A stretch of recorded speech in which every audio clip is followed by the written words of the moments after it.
Vivi and I went down another set of stairs and into a room on the left side of a hallway. It's a library.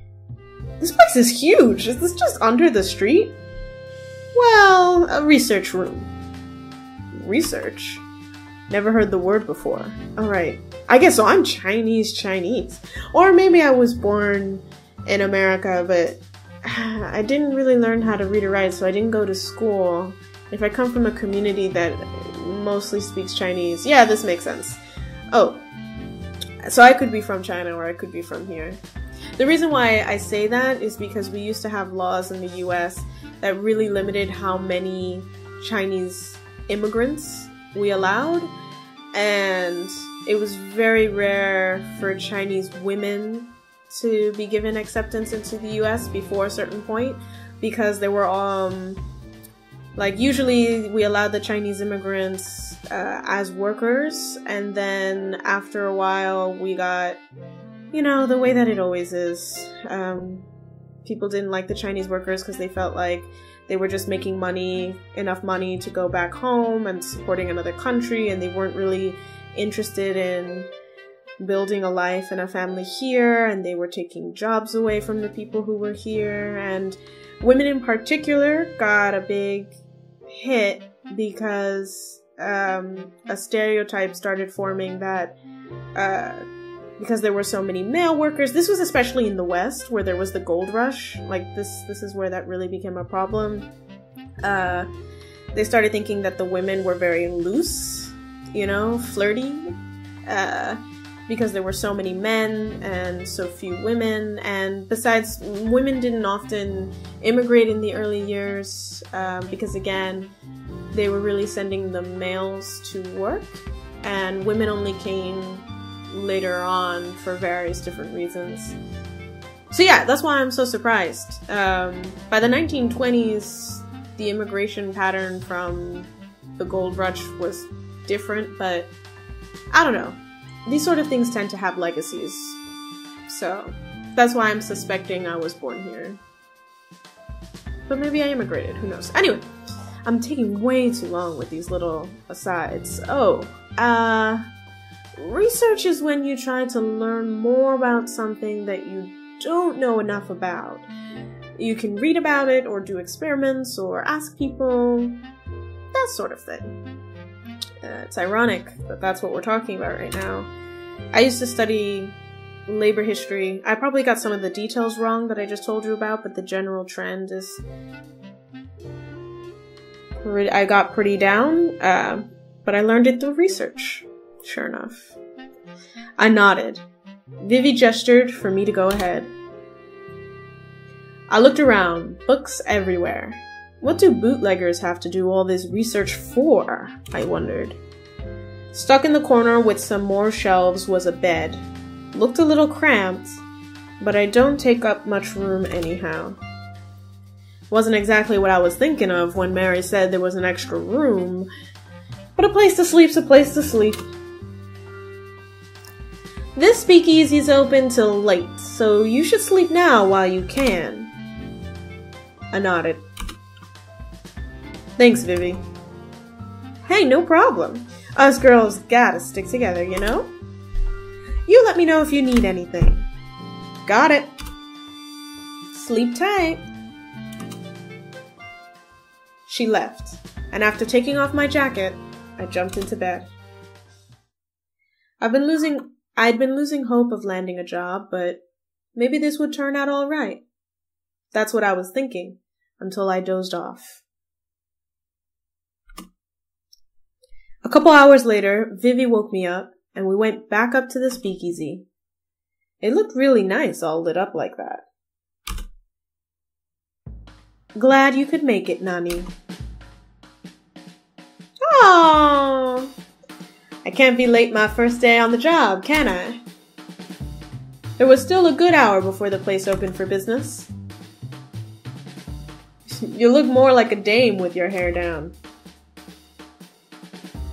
Don't judge a woman by how womanly you think she looks, Emilio. I'll be angry with you.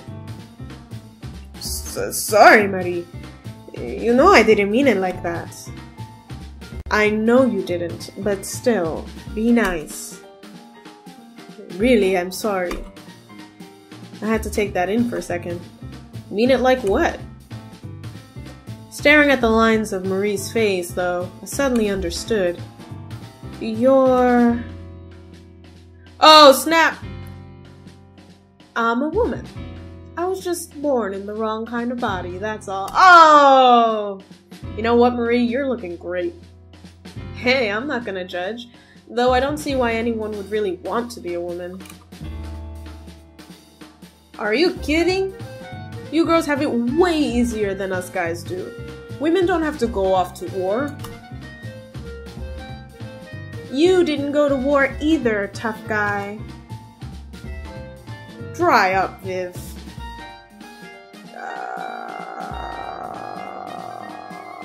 Shove it?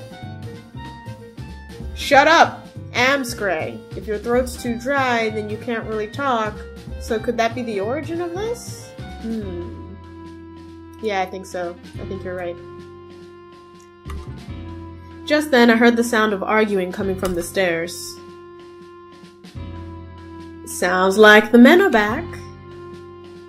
And what am I? Just a boy, Emmy. I'm just gonna be poking fun at Emmy. Oh! In walked a pair of regular sheiks. A big six and a stiff-looking bird wearing a cape. This is like men. Like, this is the equivalent of dame. A good-looking man. A Sheba is the female equivalent. Isn't a Sheba a dog? Like a purebred dog? Maybe I'm wrong.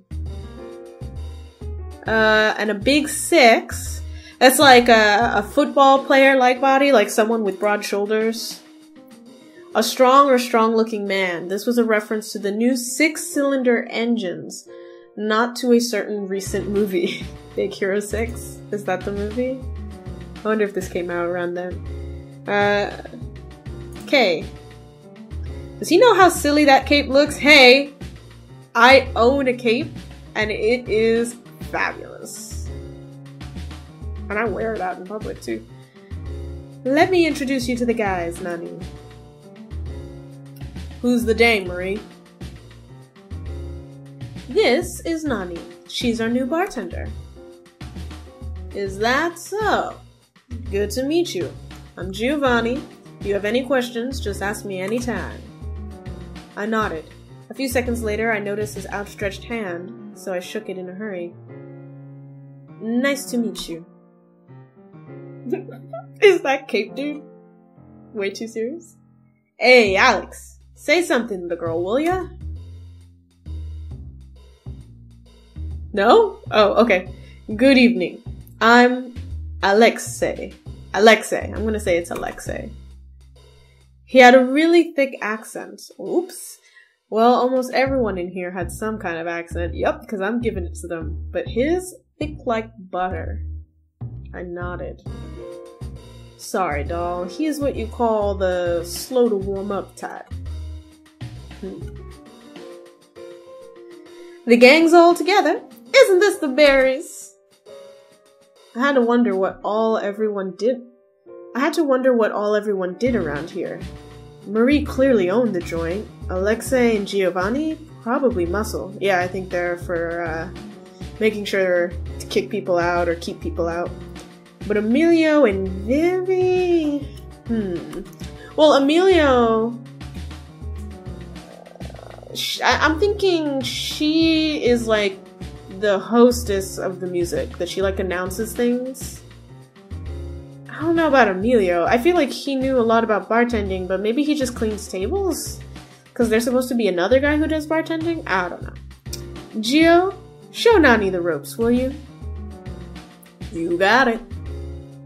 Nani, Gio's the one I was telling you about before. The musician. Oh, so you're the other bartender. Right.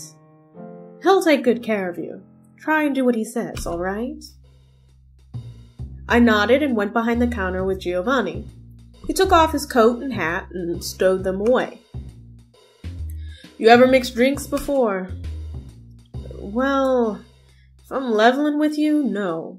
but I learn real quick. I believe you. That's no problem. Try this on for size.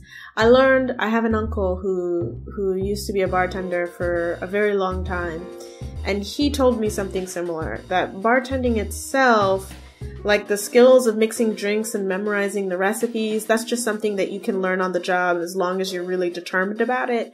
The trick is all the soft skills, like learning how to deal with clients, learning when to talk, when to listen, being able to spot when trouble's about to happen, and just being good at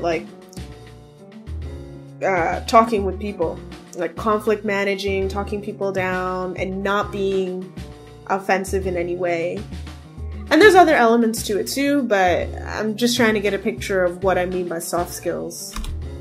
I'm glad that the developer has a character like this. He does kind of remind me of my uncle. He handed me a glass and a metal cup thing. This here is a shaker. You, shake things with it. Copacetic. He pulled out another glass and shaker for himself. He poured some alcohol and ice into him and started shaking. These are the basics for mixing. It's all the same technique, you just gotta learn what goes with what to make what else. Think you can do it? Sure. He especially reminds me of my uncle because he's so friendly. He's such a sweetie. Or at least he looks like a sweetie so far. Over the next half hour or so, we worked out some cocktails. It was a lot to remember, but I really wanted a job. I did my best to keep up. You weren't kidding about being a fast learner. Good job, kid. A few more nights and you might just be able to take over for me. By now, all of the others had gathered around the bar. Yeah, where's what's-his-face, Emilio? See, Emmy? She's doing just fine. Yeah. Let's see how she holds up in a week. Anyone can do good on the first date. By the way, I didn't get a chance to ask you before, but how'd you find out about this job anyway? This doesn't exactly seem like your racket. Like, I think this means joint. Job, lifestyle. So a tennis racket could be something you use to play tennis, or it could be what tennis players do for a living. I didn't see any reason to lie about it. I shrugged. I didn't hear about it. Not exactly. I followed the signs. It was just my luck you cats were hiring. Everybody wants to be a cat. Sorry I didn't mention that before. I didn't mean to say it that snarky. Marie and Giovanni just looked at each other for a sec before looking back at me. Signs? You know, those glowing smoke things in the air? They made a trail that led right to this joint. See? A joint. I knew it. A silence hung in the air for a while. What'd I do? You're a magician.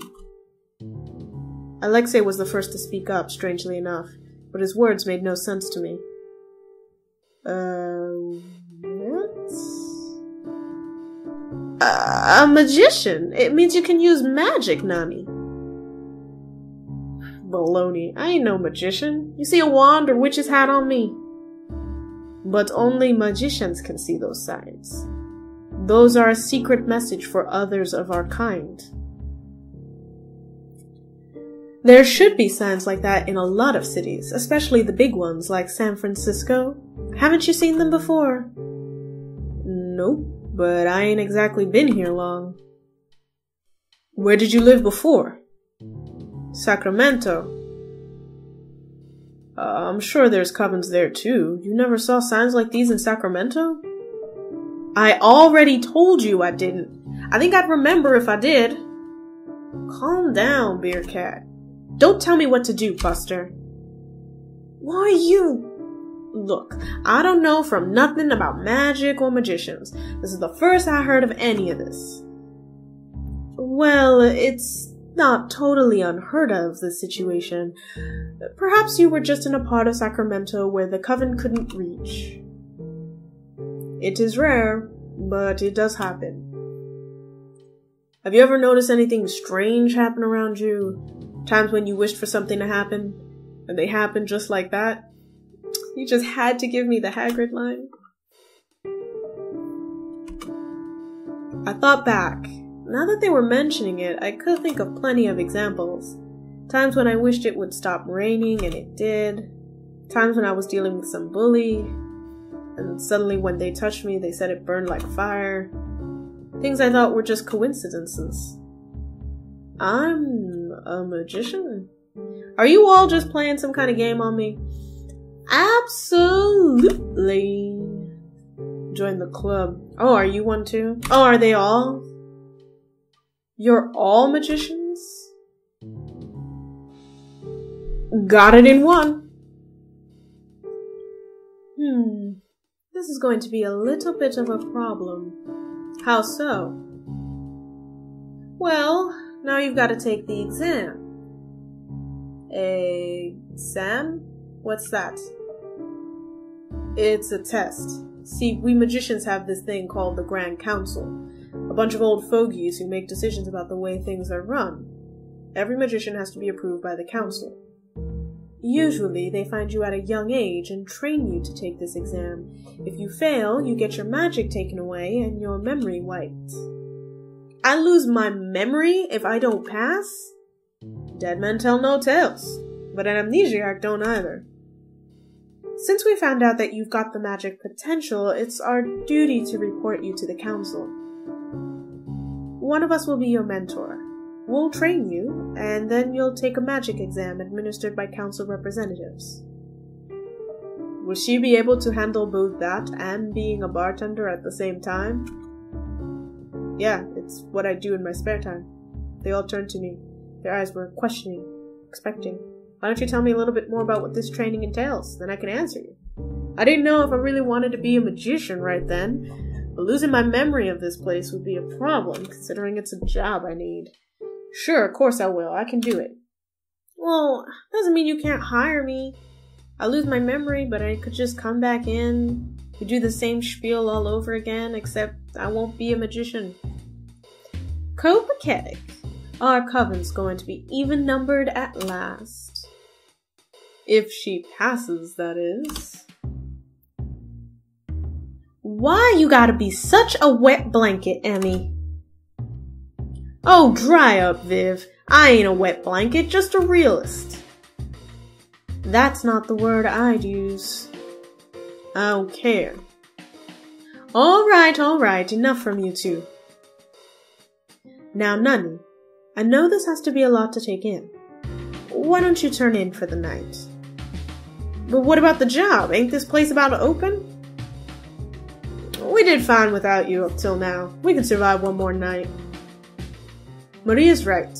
Go get some rest. We can talk more in the morning. Well, put it that way, then all right. I'll take you up on that. Can you find your way to your room by yourself? Yeah, I think I got the hang of it. It's just one stairway down. All right. Good night, Nani. Buena notte. Oh, buena notte. There you go. Buena notte, no? Are you... Do you just know that word, or do you also speak? Do you also speak? Good night. Do you also speak? Do you also speak? Full of mixed feelings, I went down the stairs to my new room. Of course, I tossed and turned the whole night, but what do you expect? It's not every day you're told you're a magician. Wow, that was just one day in game time.